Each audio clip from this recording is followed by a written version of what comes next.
Test 4. You will hear a number of different recordings, and you will have to answer questions on what you hear. There will be time for you to read the instructions and questions, and you will have a chance to check your work. All the recordings will be played once only. The test is in 4 sections. At the end of the test, you will be given 10 minutes to transfer your answers to an answer sheet. Now turn to Section 1. Section 1. You will hear a woman telephoning for information about a festival. First, you have some time to look at questions 1 to 7.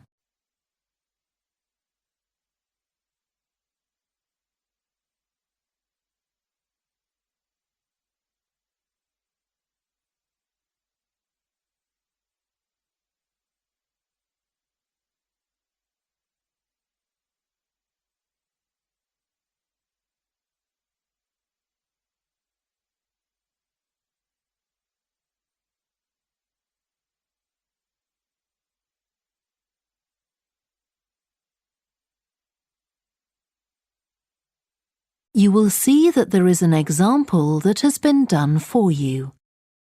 On this occasion only, the conversation relating to this will be played first. Good morning, Stretton Festival box office. How can I help you? Oh, hello. My family and I are on holiday in the area, and we've seen some posters about the festival this week. Could you tell me about some of the events, please? Of course. First of all, are there still tickets available for the jazz band on Saturday? There are, but only £15. The £12 seats have all been sold.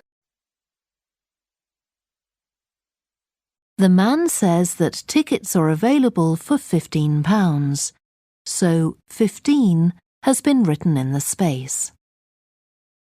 Now we shall begin. You should answer the questions as you listen because you will not hear the recording a second time. Listen carefully and answer questions 1 to 7. Good morning, Stretton Festival box office. How can I help you? Oh, hello. My family and I are on holiday in the area, and we've seen some posters about the festival this week. Could you tell me about some of the events, please? Of course. First of all, are there still tickets available for the jazz band on Saturday? There are, but only £15. The £12 seats have all been sold. OK, and the venue is the school, isn't it? Yes, that's right. The secondary school. Make sure you don't go to the primary school by mistake. And there's an additional performer who isn't mentioned on the posters. Carolyn Hart is going to play with the band. Oh, I think I've heard her on the radio. Doesn't she play the oboe or flute or something? Yes, the flute. She usually plays with symphony orchestras, and apparently this is her first time with a jazz band. Well, I'd certainly like to hear her. Then the next thing I want to ask about is the duck races. I saw a poster beside a river. What are they exactly? Well, you buy a yellow plastic duck, or as many as you like. They're £1 each. And you write your name on each one. There'll be several races, depending on the number of ducks taking part. And John Stevens, a champion swimmer who lives locally, is going to start the races. All the ducks will be launched into the river at the back of the cinema. Then they'll float along the river for 500 metres, as far as the railway bridge. And are there any prizes? Yes. The first duck in each race to arrive at the finishing line wins its owner free tickets for the concert on the last night of the festival. You said you can buy a duck. I'm sure my children will both want one. They're on sale at a stall in the market. You can't miss it. It's got an enormous sign showing a couple of ducks. OK, I'll go there this afternoon. I remember walking past there yesterday. Now, could you tell me something about the flower show, please? Well, admission is free and the show is being held in Bythwaite Hall. Sorry, how do you spell that? Bythwaite.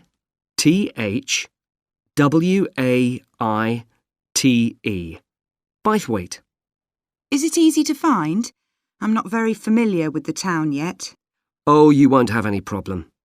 It's right in the centre of Stretton. It's the only old building in the town, so it's easy to recognise. I know it. I presume it's open all day. Yes, but if you'd like to see the prizes being awarded for the best flowers, you'll need to be there at 5 o'clock. The prizes are being given by a famous actor, Kevin Shapless. He lives nearby and gets involved in a lot of community events. Gosh, I've seen him on TV. I'll definitely go to the prize giving. Right. Before you hear the rest of the conversation, you have some time to look at questions 8 to 10.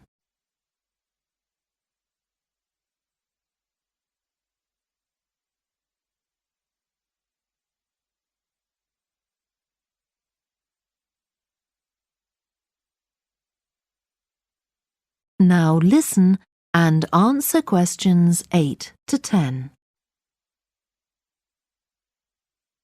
I've seen a list of plays that are being performed this week, and I'd like to know which are suitable for my children and which ones my husband and I might go to. How old are your children? 5 and 7. What about The Mystery of Muldoon? That's aimed at 5 to 10-year-olds. So if I take my children, I can expect them to enjoy it more than I do? I think so. If you'd like something for yourself and your husband and leave your children with a babysitter, you might like to see Fire and Flood.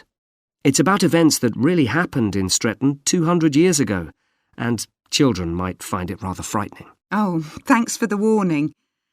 And finally, what about Silly Sailor? That's a comedy, and it's for young and old. In fact, it won an award in the Stretton Drama Festival a couple of months ago. OK. Well, goodbye and thanks for all the information. I'm looking forward to the festival. Goodbye. That is the end of section 1. You now have half a minute to check your answers.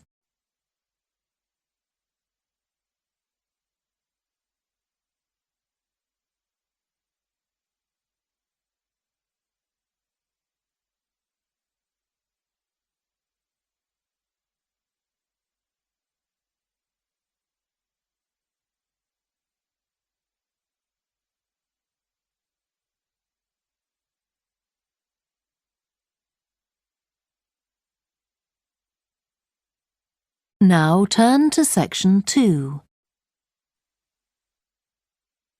Section 2. You will hear a guide at an art museum talking to a group of visitors. First, you have some time to look at questions 11 to 16.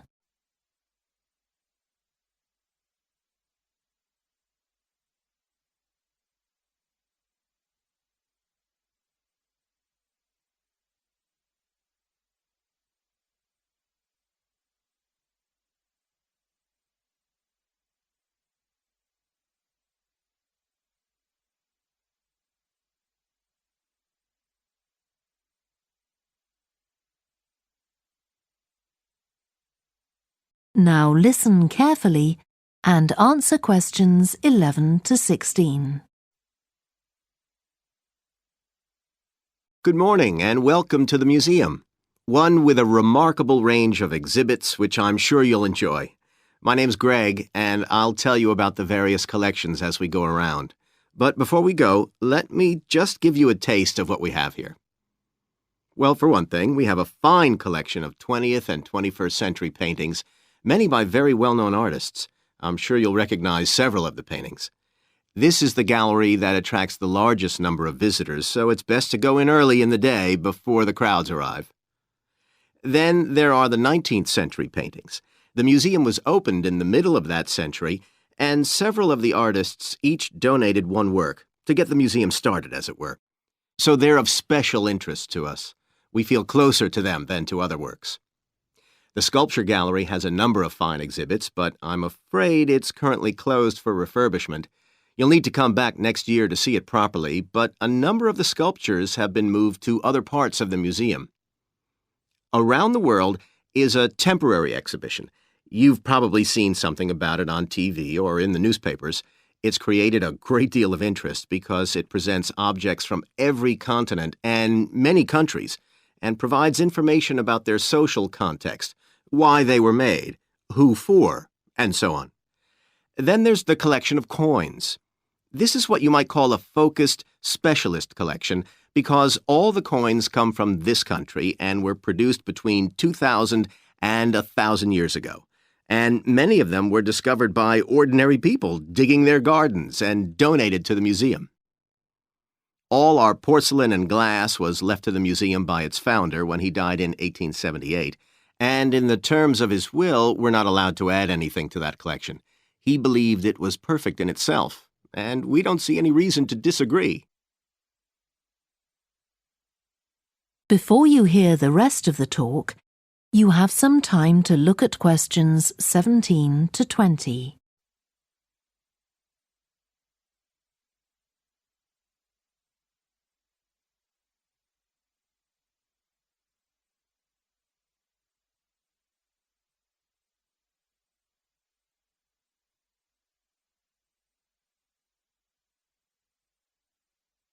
Now listen and answer questions 17 to 20. Okay, that was something about the collections, and now here's some more practical information, in case you need it. Most of the museum facilities are downstairs in the basement, so you go down the stairs here. When you reach the bottom of the stairs, you'll find yourself in a sitting area with comfortable chairs and sofas where you can have a rest before continuing your exploration of the museum. We have a very good restaurant which serves excellent food all day in a relaxing atmosphere. To reach it, when you get to the bottom of the stairs, go straight ahead to the far side of the sitting area, then turn right into the corridor. You'll see the door of the restaurant facing you. If you just want a snack or if you'd like to eat somewhere with facilities for children, we also have a cafe. When you reach the bottom of the stairs, you'll need to go straight ahead, turn right into the corridor, and the cafe is immediately on the right. And talking about children, there are baby-changing facilities downstairs. Cross the sitting area, continue straight ahead along the corridor on the left, and you and your baby will find the facilities on the left-hand side. The cloakroom, where you should leave coats, umbrellas, and any large bags, is on the left-hand side of the sitting area. It's through the last door before you come to the corridor. There are toilets on every floor, but in the basement, they're the first rooms on the left when you get down there. Okay, now if you've got anything to leave in the cloakroom, please do that now, and then we'll start our tour. That is the end of section 2. You now have half a minute to check your answers.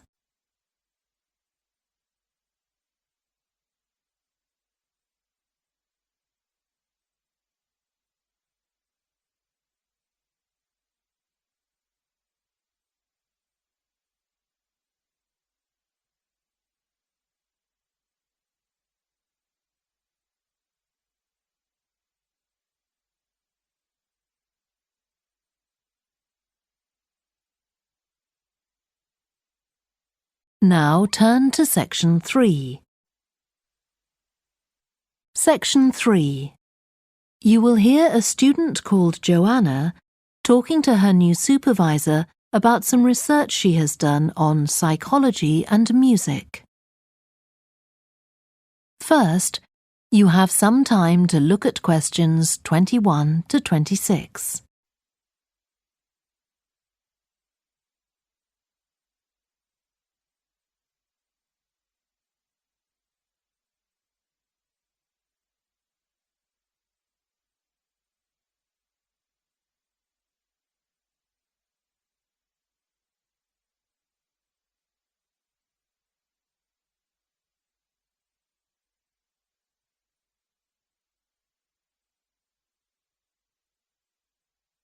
Now listen carefully and answer questions 21 to 26.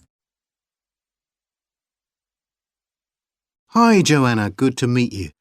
Now, before we discuss your new research project, I'd like to hear something about the psychology study you did last year for your master's degree. So, how did you choose your subjects for that? Well, I had 6 subjects, all professional musicians and all female. 3 were violinists, and there was also a cello player and a pianist and a flute player. They were all very highly regarded in the music world, and they'd done quite extensive tours in different continents, and quite a few had won prizes and competitions as well. And they were quite young, weren't they? Yes, between 25 and 29. The mean was 27.8.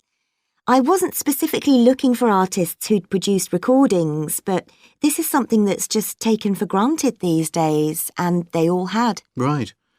Now, you collected your data through telephone interviews, didn't you? Yes. I realised if I was going to interview leading musicians, it'd only be possible over the phone because they're so busy. I recorded them using a telephone recording adapter. I'd been worried about the quality, but it worked out all right. I managed at least a 30-minute interview with each subject, sometimes longer. Did doing it on the phone make it more stressful? I'd thought it might. It was all quite informal, though, and in fact they seemed very keen to talk. And I don't think using the phone meant I got less rich data. Rather the opposite, in fact. Interesting. And you were looking at how performers dress for concert performances? That's right. My research investigated the way players see their role as a musician and how this is linked to the type of clothing they decide to wear. But that focus didn't emerge immediately. When I started, I was more interested in trying to investigate the impact of what was worn on those listening, and also whether someone like a violinist might adopt a different style of clothing from, say, someone playing the flute or the trumpet. It's interesting that the choice of dress is up to the individual, isn't it? Yes. You'd expect there to be rules about it in orchestras, but that's quite rare. Before you hear the rest of the discussion, you have some time to look at questions 27 to 30.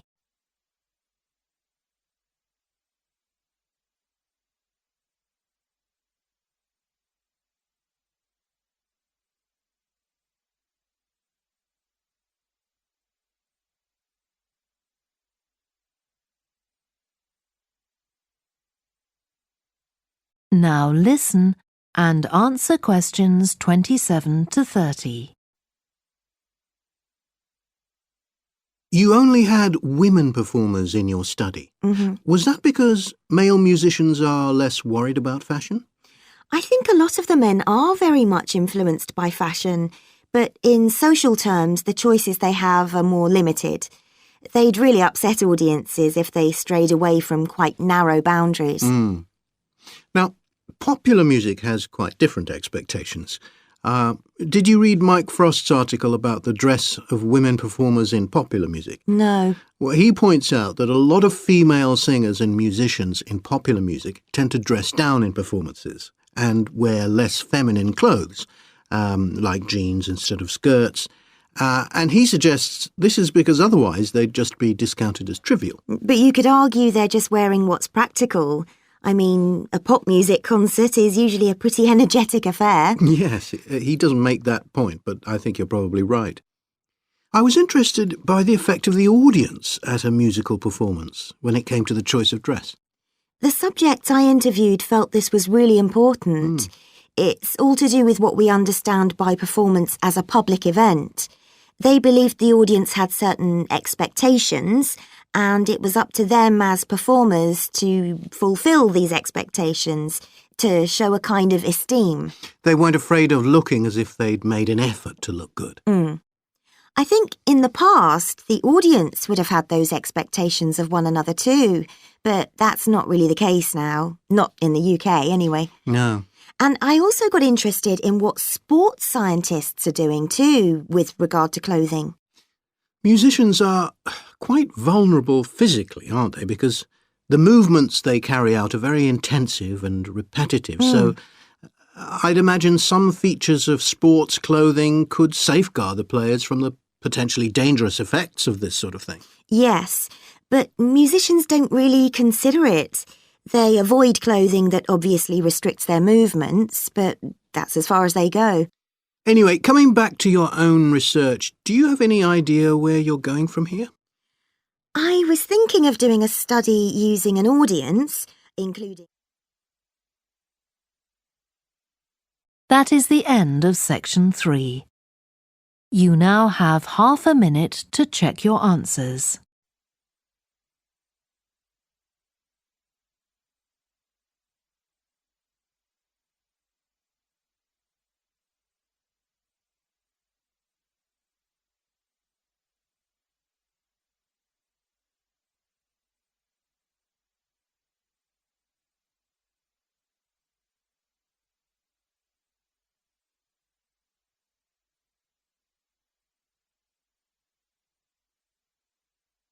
Now turn to section 4. Section 4. You will hear part of a lecture about a way of reducing the amount of carbon dioxide in the atmosphere. First, you have some time to look at questions 31 to 40.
Now listen carefully and answer questions 31 to 40.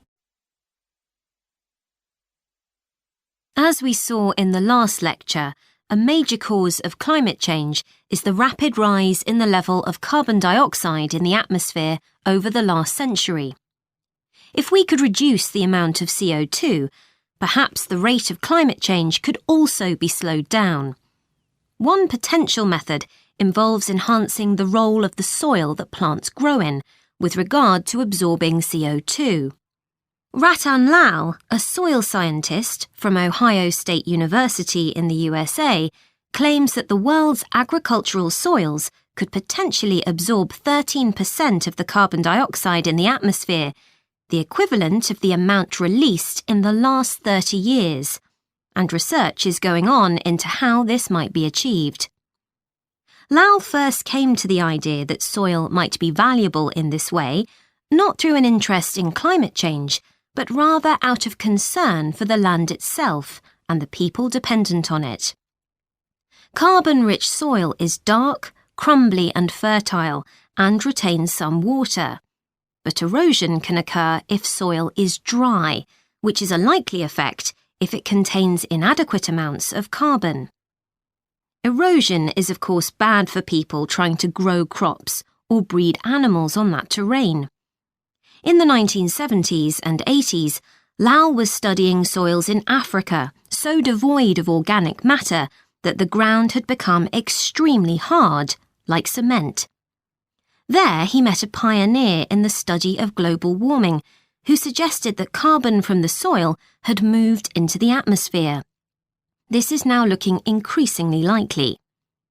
Let me explain. For millions of years, carbon dioxide levels in the atmosphere have been regulated, in part, by a natural partnership between plants and microbes, tiny organisms in the soil. Plants absorb CO2 from the air and transform it into sugars and other carbon-based substances. While a proportion of these carbon products remain in the plant, some transfer from the roots to fungi and soil microbes, which store the carbon in the soil. The invention of agriculture some 10,000 years ago disrupted these ancient soil-building processes and led to the loss of carbon from the soil.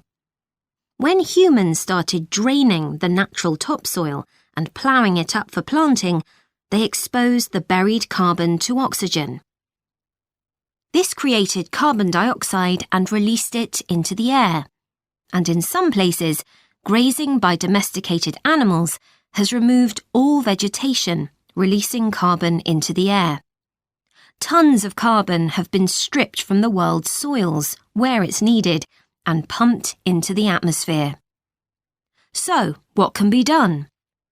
Researchers are now coming up with evidence that even modest changes to farming can significantly help to reduce the amount of carbon in the atmosphere. Some growers have already started using an approach known as regenerative agriculture. This aims to boost the fertility of soil and keep it moist through established practices. These include keeping fields planted all year round and increasing the variety of plants being grown.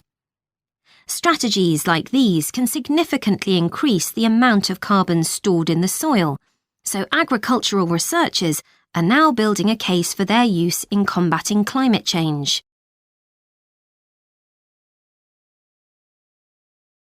One American investigation into the potential for storing CO2 on agricultural lands is taking place in California. Soil scientist Wendy Silver of the University of California, Berkeley, is conducting a first-of-its-kind study on a large cattle farm in the state. She and her students are testing the effects on carbon storage of the compost that is created from waste, both agricultural, including manure and corn stalks, and waste produced in gardens, such as leaves, branches, and lawn trimmings. In Australia, soil ecologist Christine Jones is testing another promising soil enrichment strategy. Jones and 12 farmers are working to build up soil carbon by cultivating grasses that stay green all year round. Like composting, the approach has already been proved experimentally. Jones now hopes to show that it can be applied on working farms and that the resulting carbon capture can be accurately measured. It's hoped in the future that projects such as these will demonstrate the role that farmers and other land managers can play in reducing the harmful effects of greenhouse gases. For example, in countries like the United States, where most farming operations use large applications of fertilizer, changing such long-standing habits will require a change of system. Ratan Lal argues that farmers should receive payment, not just for the corn or beef they produce, but also for the carbon they can store in their soil. Another study being carried out. That is the end of section 4. You now have half a minute to check your answers.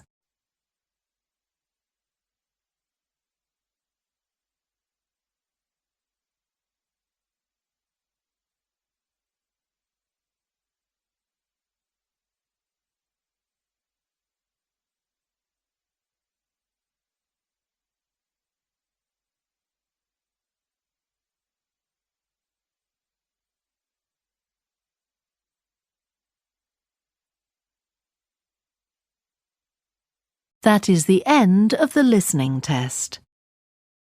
You now have 10 minutes to transfer your answers to the answer sheet.